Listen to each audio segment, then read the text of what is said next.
What's going on, guys? I'm Alex, and I'm joined today with my buddy Ben, or B-Dog.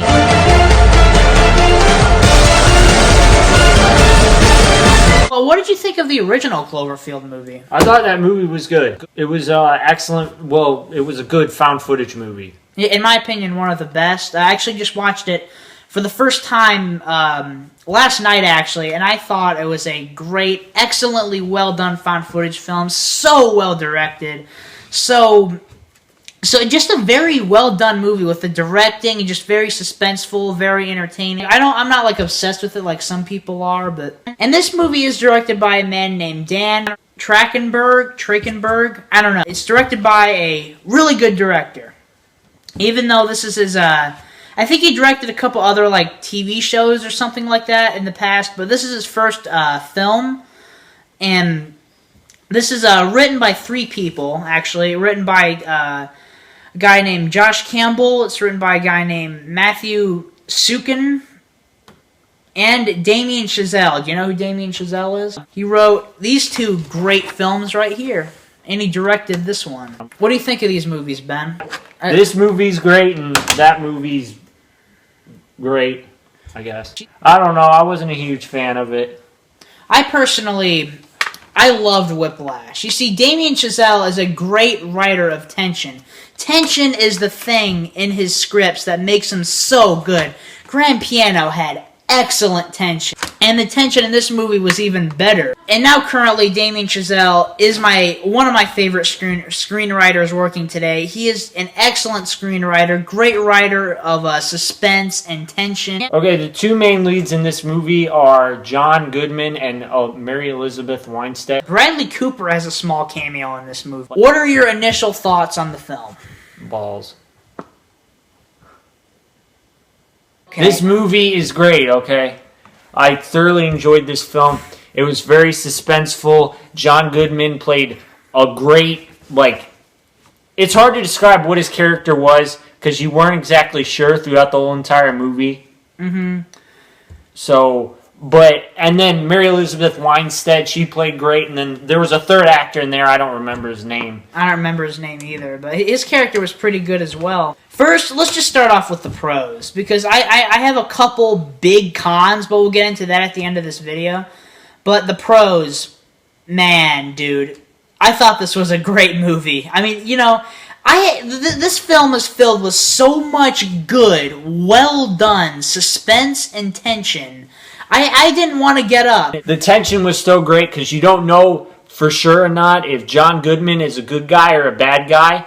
I know because he tries to explain that he is a good guy, but you're not always sure, and that's what makes his performance so amazing. And his acting in this movie was so good. One of his best performances in a while, maybe since Argo. I mean, he was so good as this dude. I guess the term would be unsettling. His character was just very unsettling, and just so suspenseful. You didn't know what he was gonna do. You didn't know if he was crazy. You didn't know if there was actually something going on. And the tension of whether something is actually going on was great. Throughout the whole thing, I thought, I wasn't sure. I actually wasn't sure, and I loved that.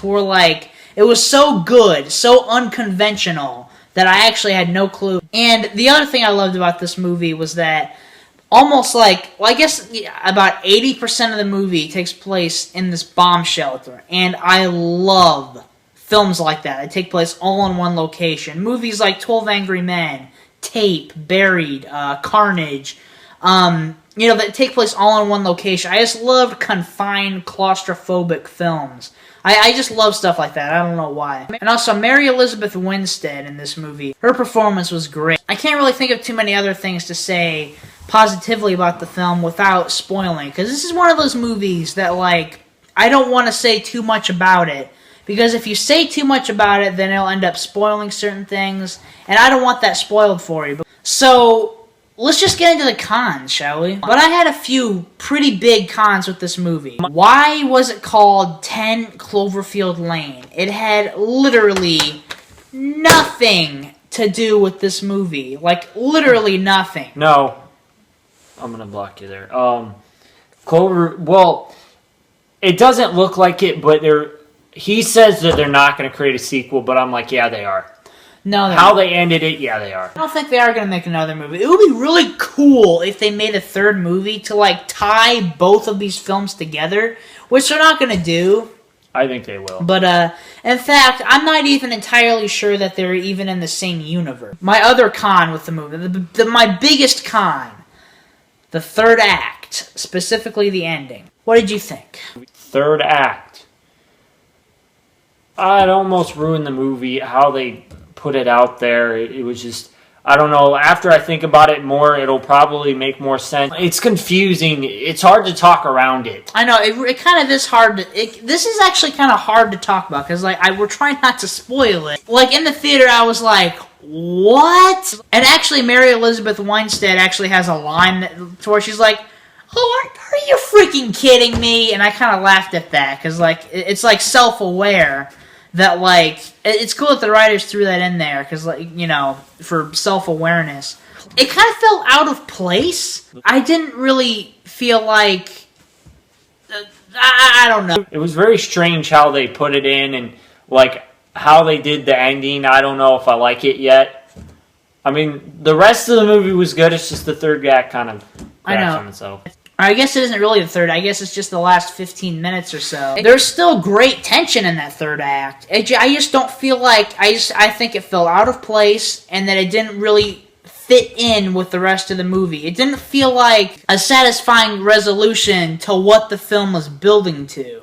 But I know for a fact, like, I've heard from people that, like, oh, you have to watch it twice in order to get it.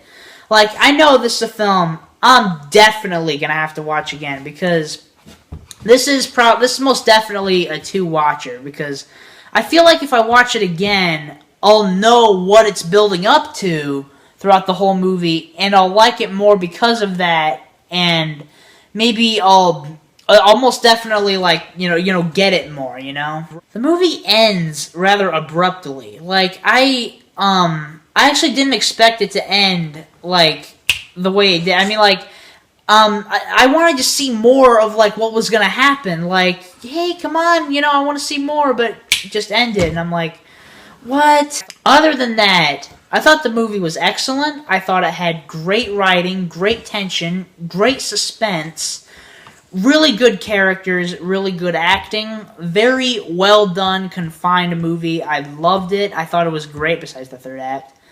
And I'm going to give this movie an A-. I thought this movie was great as well. I thought it was excellently tension-filled, and the characters just work great together. I'm going to give this movie a B+.